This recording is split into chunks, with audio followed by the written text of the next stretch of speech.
Children, in today's class we shall start linear equation in one variable exercise 2.2 question number 9. The ages of Rahul and Harun are in the ratio 5:7. देखो ये ratio वाला question है, हमने common ratio लेना है इसमें. 4 years later the sum of their ages will be 56 years. 4 साल के बाद उनकी एजेस का सम जो होगा वो 56 ईयर्स होगा. What are their present ages. हमें क्या निकालना है कि अभी इन दोनों की प्रेजेंट एज क्या है. अब ये देखो यहाँ पे दिया है ages of Rahul and Haroon are in the ratio 5:7. इन दोनों की एजेस का जो रेशियो है वो 5:7 है. तो सबसे पहले हम क्या एज्यूम करेंगे, let the common ratio be x. ठीक है.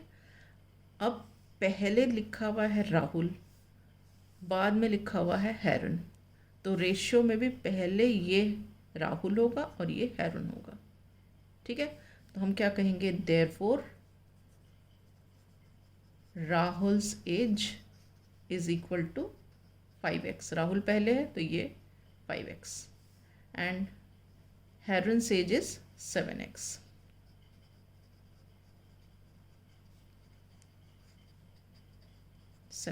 ठीक है. अब क्या बोल रहे हैं, देखो एक important point, 4 years later. 4 years later का मतलब क्या है, 4 साल बाद. तो हम लिखेंगे आफ्टर 4 years. अभी राहुल की एज कितनी थी, 5x.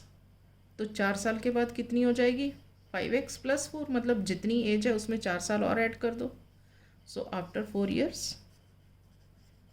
Rahul's age is equal to 5x + 4 and Harun's age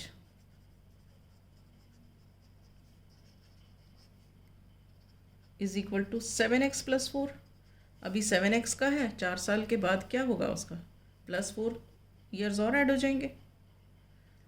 अब ऐसा करने पर क्या हुआ, 4 years लेटर, यहाँ पे देखो sum of their ages will be 56 years. जो 4 साल के बाद उनकी एज हुई, जब अगर हम उसका सम निकालेंगे तो वो 6 ईयर्स आएगा. यहाँ पे हम लिखेंगे sum of their ages is equal to 56 years. ठीक है. So according to the question क्या हो गया, so according to the question इन दोनों का सम जो है 56 ईयर्स है. मतलब 5x + 4 + 7x + 4 that is equal to 56. अब आप इसको और इसको ऐड कर लो, 5x + 7x कितना होता है, 5 + 7 = 12, तो ये हो जाएगा 12x. और इन दोनों को ऐड कर लो, ये 4 और 4 + 4 कितना होता है, 8. तो आप यहाँ लिख लो 12x + 8 is equal to 56. Right. अब आपको x की वैल्यू निकालनी है, मतलब 8 को आपको इधर शिफ्ट करना है. तो ये क्या हो जाएगा, 12x is equal to 56 - 8. So 12x is equal to 56 - 8 कितना हुआ, 48. ठीक है. अब हमें x की वैल्यू निकालनी है, तो ये 12 हटाना है, इधर मल्टीप्लिकेशन है, इधर आएगा तो डिवाइड हो जाएगा. तो ये क्या हो जाएगा, 48 / 12. सो 12 × 1 = 12, 12 × 4 = 48. So this implies that x is equal to 4. अब x 4 आ गया, लेकिन हमारी राहुल की एज कितनी है, 5x है. सो 5x is equal to 5 × 5x का मतलब क्या होता है, 5 × x. So this is 5 × 4 which is equal to 20. और हैरन्स की एज कितनी है, 7x. So 7x is equal to 7 × 4 that is 28 years. तो हम क्या लिखेंगे यहाँ पे, what are their present ages, therefore Rahul is how much? 20 years old, and Harun 28 years old. Is this clear? Right. Now we come to the next question, which is question number 10. ध्यान से सुनो question. The number of boys and girls in a class are in the ratio 7:5. ये भी देखो ratio वाला question है, हम साथ साथ करते हैं. Let the common ratio be x. अब पहले बॉयज़ लिखा है, बाद में गर्ल्स लिखा है. यहाँ पे पहले 7 लिखा है, पहले उसके बाद 5 लिखा है. इसका मतलब बॉयज़ के लिए ये 7 है और गर्ल्स के लिए 5 है. ठीक है, तो हमने लिखा let the common ratio be x. तो नंबर ऑफ बॉयज़ कितने हो गए? 7x. Therefore number of boys is equal to 7x. और नंबर ऑफ गर्ल्स कितनी हो गई? 5x. Therefore number of girls is equal to 5x. ठीक है, अब एक इम्पॉर्टेंट पार्ट है जो आपको समझना है. The number of boys is 8 more than the number of girls. मैं यहाँ पे लिखती हूँ the number of boys is 8 more than the number of girls. ठीक है, अब इसकी इक्वेशन फॉर्म करते हैं. देखो, द नंबर ऑफ बॉयज़, इतने के लिए आपने लिख लिया b, इसके लिए लिख लिया इक्वल टू 8 मोर के लिए लिख लिया 8 प्लस, और नंबर ऑफ गर्ल्स के लिए लिख लिया g. ठीक है, अब मैंने आपको बताया था जो चीज़ राइट साइड में है उसको हम x मानते हैं. तो हम लिखते हैं let the number of girls be how much? x. Let the number of girls be x.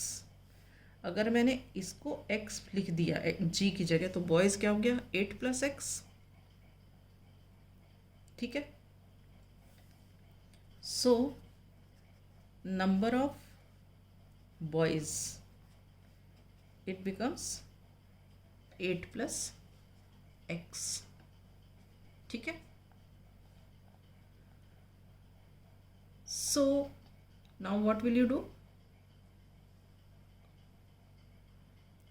It is given that boys and girls are in the ratio 7:5. मतलब क्या है? Boys upon girls is 7/5. So boys upon girls.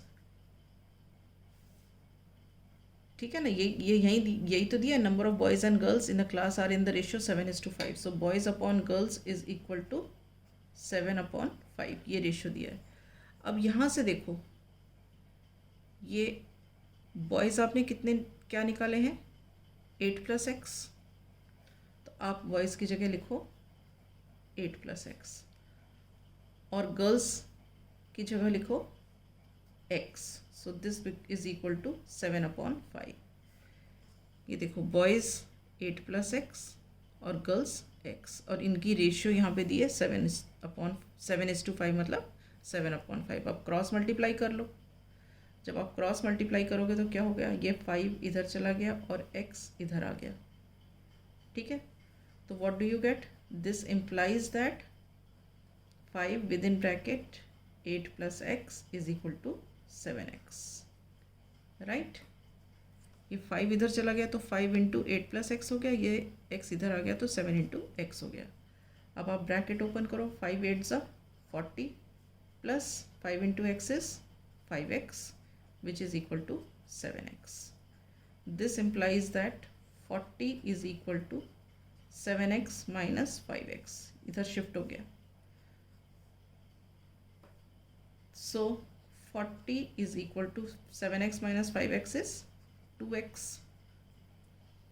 This implies that अब 2 हटाना है x से, तो it becomes x is equal to what? 40 upon 2, that is equal to 20.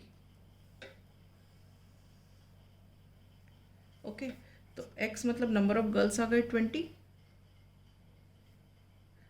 और then और बॉयज़ कितने हैं? x plus 8. So x plus 8 is equal to what? x की जगह हमने लिखा 20 plus 8, this is equal to 28. Okay, तो ये 20 क्या है?